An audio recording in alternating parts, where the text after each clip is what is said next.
Red Flag Rescue 23-1 is much more coalition focused, with the combination of the Navy, Marine Corps, and Colombian Air Force this time around. But learning how we can work together to effect a successful pickup has been an amazing thing.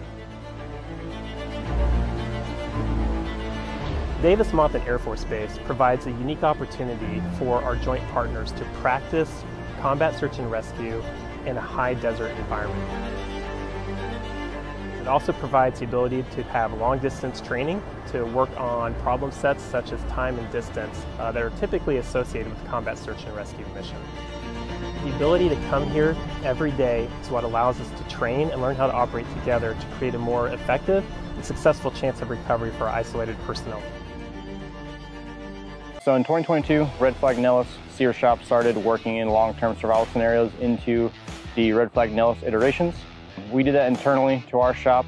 We saw the gaps between kind of all personnel recovery exercises. They're more focused on short-term survivors on the ground for 1 hour, maybe 2 hours. And we saw there's a significant gap in training. So we figured if we could change the scenarios that we present to the Combat Air Force, we could get a lot more out of the exercises that we put on. So here in Red Flag 23-1, we have the 55th Rescue Squadron, 71st Rescue Squadron, as well as supporting A-10s. We have a few pararescue men as well. All of them are in upgrade training in their own units inside of Red Flag. Not too long ago, all combatant commands came together and their J3s established a memo saying we would like to look to see how our aircrew could do in this next fight. So the training that we provided here at Nellis matched up with that combatant command directive, and we're able to help the Joint Personnel Recovery Agency meet that tasking, just to actually see how is their training, how is their equipment, and across the spectrum are they going to be able to survive. So here at Nellis we have a huge pool of expertise that we can draw on and very easily put together a huge exercise with top-notch people, technology, equipment, the Nevada Test and Training Range as well. So it's a great environment to conduct these operations under the umbrella of Red Flag, where you have one of the best products that I've seen so far. The difference between global war and terror and our pacing challenge is going to be vastly different. And the equipment and the training that we have provided our pilots that would have worked in global war and terror most likely will not work in what we're facing next. The difference there between those two is a gap that's going bigger and bigger and bigger, and we're doing this to address that, to make sure we're prepared before that fight starts. It's kind of tough sometimes because you want to just get straight to helping people. When you get there, depending on what it is, sometimes we like to do a mad minute.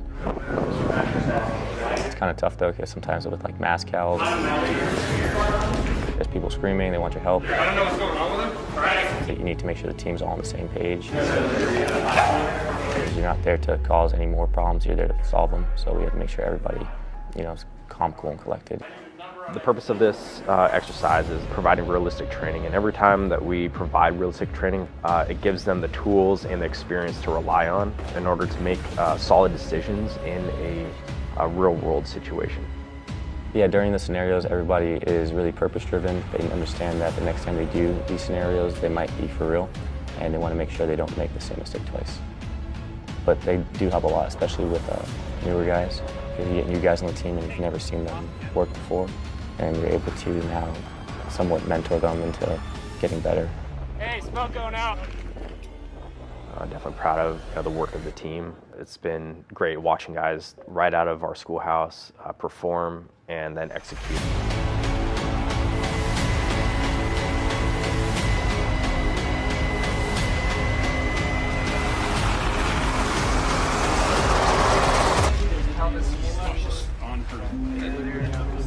Stuff like that happens all the time with us. If you don't get this person out, or if you don't save this person, they're not coming back home. And it's important to have that where if no one else can get it done, then they send us to be the last ones. As goes Moody Air Force Base, so goes Air Force Combat Search and Rescue. One of the most sacred things that we can say in Combat Search and Rescue, and as a DoD as a whole, is that we'll do everything in our power to try and bring everybody back. In the last couple weeks, we've gotten our ability to use chaff and flare, so we can defeat enemy surface-to-air missiles, both of the radar and the infrared type. And then we also have been given permission to use our GAU-2C 7.62 minigun, as well as the GAU-21 50 cal machine gun as well. To be giving us those capabilities, it allows us to push into different theaters, open up different doors, and provides capability throughout the globe. CSAR is important in today's Air Force, is important in tomorrow's Air Force, and was important in yesterday's Air Force.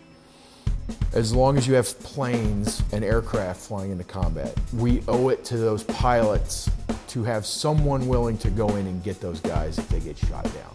That's why it's important for us to keep up with emerging technologies. That's why we always have to be looking down the road to what not next year's fight looks like, but the fight 10 years from now. Where this is a new gun, it's still a gun. You point it at stuff, you pull the trigger, stuff dies. The advantages and the disadvantages of this system or any system is the training. And I think the 41st is going in the right direction. And if you're not challenging yourself every single day you're in a helicopter, you're messing up. Something that I've never seen in my Air Force career, where literally a test outfit, the 88th Test Evaluation Squadron, attached to the hip of the 41st Rescue Squadron. We basically came here to help develop TTPs that did not exist for the HH60 Whiskey in between developmental tests and operational tests. Without that, you know, they're on their own, they're trying to figure it out on their own, but if they have something to reference back to, then that's going to set them up for the most optimal success. The sheer amount of people that are going out there and employing the weapons really increases the amount of data that we can get and help fine-tune the product.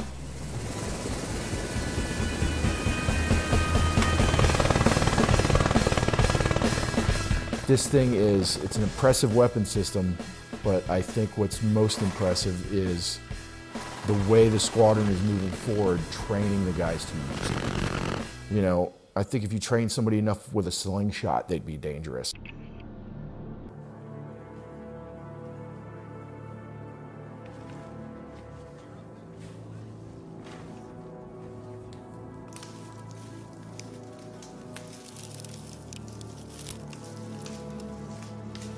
The mission of the 563rd Rescue Group is to conduct combat search and rescue operations around the globe.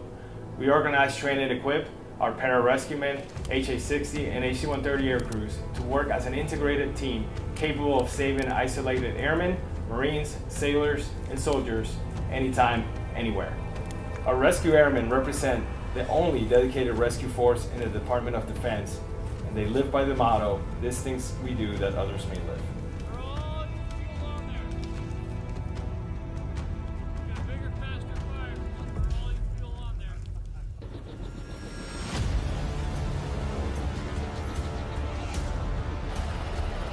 We wouldn't be able to do what we do without the 55th RGS. We work with the 79th. We do HAR, or helicopter air-to-air refueling, with them on a pretty often basis just to maintain our currency, as well as doing any large force exercises. They'll work as our CSORC, or our search and rescue coordinator, and helps pass through pertinent information. Additionally, we have the 48th and the 68th Rescue Squadrons, so we'll work with them as our Guardian Angel units. We'll, again, maintain proficiency in our various ways of doing insertion and extraction, whether that's through fast ropes, rope ladders, hoists, rappels. We'll work all of those both on land and in the water, so we are constantly preparing for future fight. So as far as working with the A-10s here at Davis-Monthan, they'll work with us as our rescort for any of our larger exercises, our SARTAFs, and help to clear the area that we're going in as the rescue vehicle.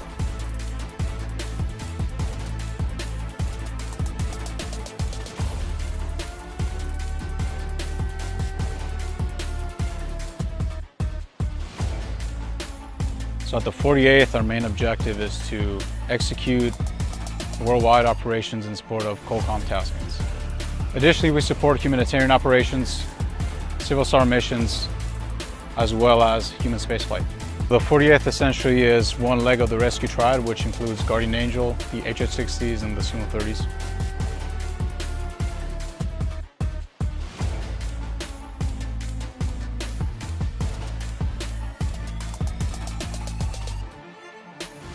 The 68th hosts a myriad of training courses. First one being Guardian Angel Tech Rescue. Additionally, we do CTMC. We knock out small unit tactics. We knock out a lot of jumps and dive missions.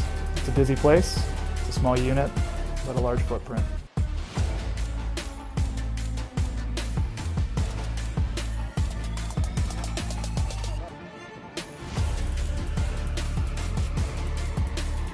The 563rd is a little bit different. Our primary focus is that we will take assets from the different units and then kind of integrate them together to create plans for different exercises, deployments, and missions that we partake in. So whenever you have a large-scale exercise coming up, members of our unit will organize what aircraft are going to be there, how many crews are needed, log deaths, things of that nature, and then we'll push it out to the units, and then they'll follow our plan so that everything works seamlessly and just a well-functioning machine, essentially.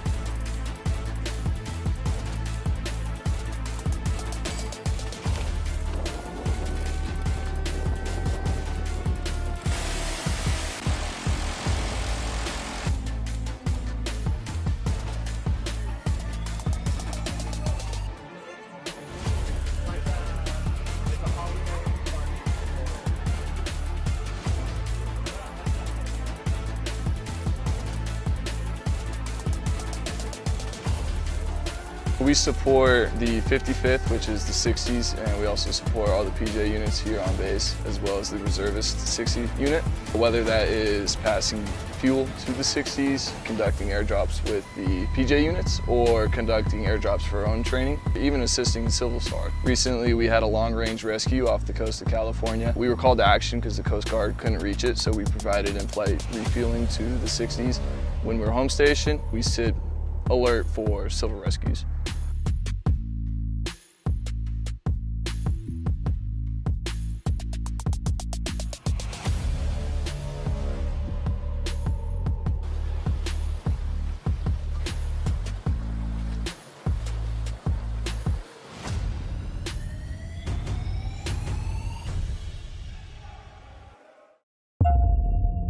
I've taken the hit. I'll be getting out of the airplane. I'm going to continue to glide as long as I can.